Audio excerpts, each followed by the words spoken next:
Hey everybody, it's Jason Blaha here. Now that my two obligatory informative videos are done for the day, it's time to talk about current events in the online fitness community.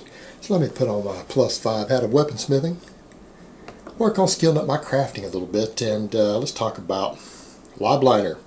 Alright, I'm going to lube some cases up because I'm going to go in a little bit deep on this one. You know, Mark, I have something here that was sent to me by a very, very official source, and I'm going to share it here today, and this is my way of repaying you for something you shared of mine. I told you something in confidence, and you're the only person in the entire fitness world that I said this to, and you shared it. I'm pretty sure you shared it with your buddy Lane Norton, and you're the only person in this industry who knew.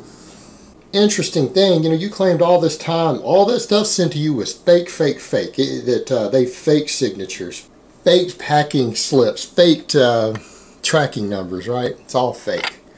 Plenty of fake stuff's been made about me. Don't need to address it because it's fake. And I assume any reasonable person's going to see through that. So, you know, you claim you had no financial ties to WFN, but here's the thing. You said in a video you publicly endorsed them, said it was all legal, that you weren't sure how they were making it legal. How could they possibly make Trenbolone legal? I don't know, but they're making it legal somehow. In other words, you knew it was an illegal operation. You know steroid laws. You know it's illegal. Now, I personally happen to agree with Mark's libertarian stance that anabolics shouldn't even be legal anyways. I don't think marijuana should be illegal in this country any more than alcohol is. I think they should have about the same degree of regulation. Okay, that's how I feel. I agree with Mark, but the point is they aren't currently legal. And you got your business, multiple businesses involved. You got Tiger Fitness involved, and you got another one of your little LLCs involved. And there's a paper trail. There's a paper trail, and you can be sure if I have it, other people have it. And that's the thing. You claim you had no involvement, yet you publicly made a video endorsing them, linking them. Everyone's got copies. You publicly pimped the company and their products. Now, this company was actually paying multiple people to be sponsors.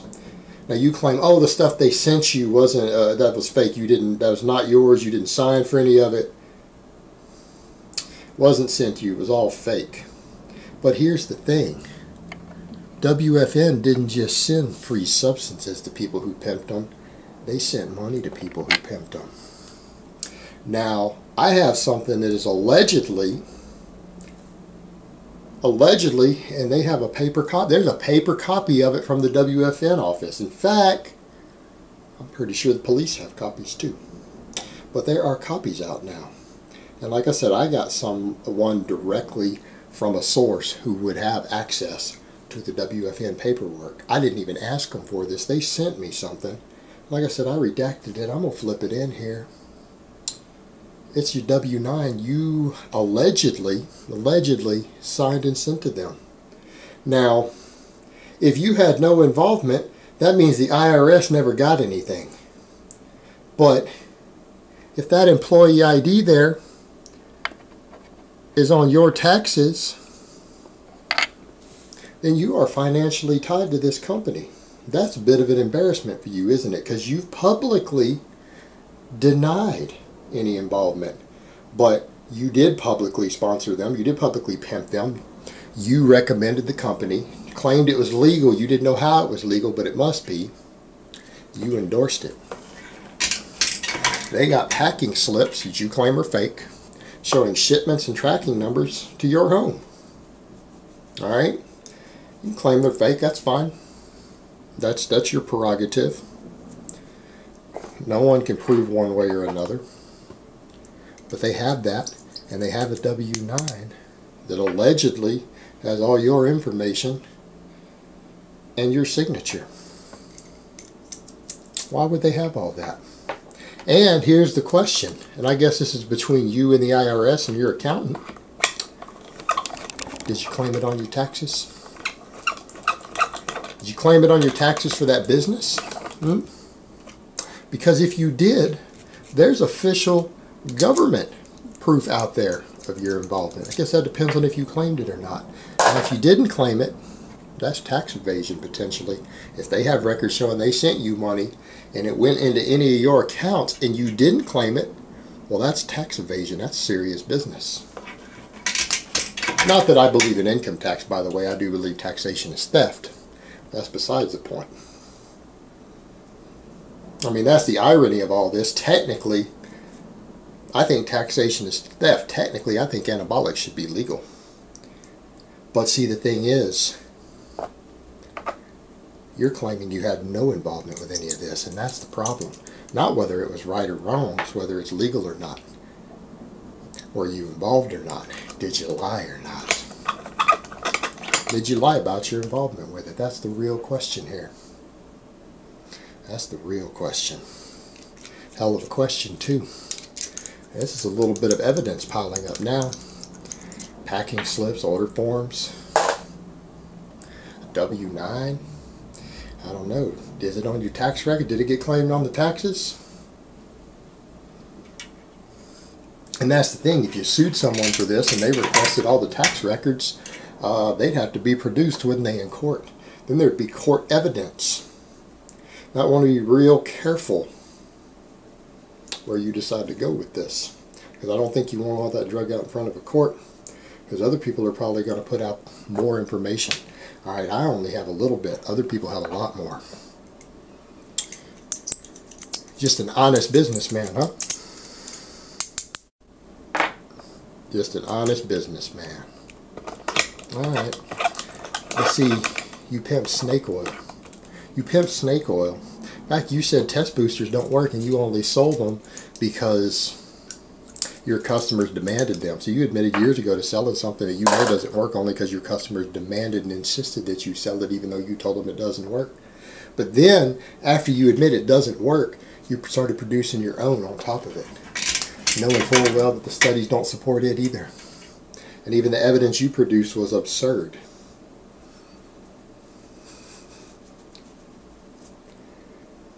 Honest businessman, okay.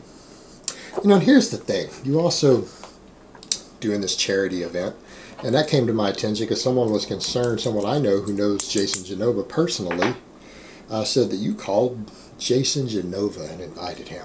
You're going to invite Jason Genova to a lift off. You know he's not a serious, he doesn't do any power lifts, he doesn't do any big lifts. What sort of lift off are you going to have him do? You just want publicity, huh? Well, publicity. Now you're like, well, this is for a good cause. I would agree helping veterans is a good cause. I think most Americans, not people outside of America, aren't going to agree. Most Americans are going to agree helping veterans is a good cause. I think helping veterans is a good cause.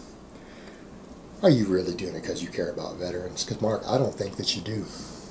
I don't think that you care at all about people who might have put their ass on the line for this country. I don't think that you care about them other than how they can benefit you. That's my opinion. That's what I think. I don't think you're any different than our government. See, because the way I view it, I love my country. I love the Constitution. I'm a patriot. I don't love my government. Because my government doesn't care about heroes. My government will use them up and throw them away when they're done. Don't believe that? Go look at the VA. How many people has the VA killed? How many people have died because the VA failed to give them proper treatment? You know, the VA is supposed to be giving these guys psychological care. See, we've got a whole generation of young guys who are just now learning. They're just now learning what previous generations learned a long time ago. The government doesn't care about you. They don't care about you after you're done serving it. You think they care? Not useful to them anymore. Because that's what government does, any government. That's what politicians do. They don't care about our guys. If they cared about them, the VA'd be giving them better treatment. There wouldn't be 22 guys killing themselves a day. 22 veterans killing themselves every day from this generation of guys. Now they're learning the reality. They may have loved their country. They may have served it faithfully. Their country might love them. their government, our politicians don't. They'll throw them away like trash when they're done with them. Because they only care about what can you do for me now. And you see, Mark, I think you're the same sort of person. I think you would have been a good politician. I don't think you care about these guys. I don't think you care about them at all. What can they do for your publicity right now? And you know, you made that statement. You don't see any reason why anyone wouldn't come to this who gets invited. Only scheduling conflicts because it's a good cause. You know what? That's true. It is a good cause. Maybe they don't want to be associated with you. Maybe they don't want to be associated with your company. Maybe people will go find other ways in order to help veterans. Maybe they'll find other ways. It doesn't involve having to associate with a company or individual they ethically don't like. You know what? To stand there and claim that anyone who doesn't support this charity you're doing doesn't like veterans or they hate veterans, come on. Maybe they just hate you. Maybe they just hate your company. Maybe they just hate your industry. You know what? You can hate a company and an industry and want nothing to do with anything it does and still care about veterans. But you know what? That's not very marketable. You got to use that patriotic correctness. That's what we on the right wing do. See, the left has political correctness. The right wing, we use this tool called patriotic correctness. If you don't do this, you don't think this way, you don't do this, you don't love America. It's a little game we play. It's a manipulation tool we use on the right wing. Because I am right wing, I am a conservative, I know the tools we use. The left wing uses political correctness, which is disgusting. Patriotic correctness isn't quite as bad, but it's getting close. It's the same sort of mindset. Tell people how they have to think, how they have to behave, or they must hate our country. They must hate the Constitution. Some real libertarian freedom of thought you have right there. Yeah, you claim to be libertarian, but you use that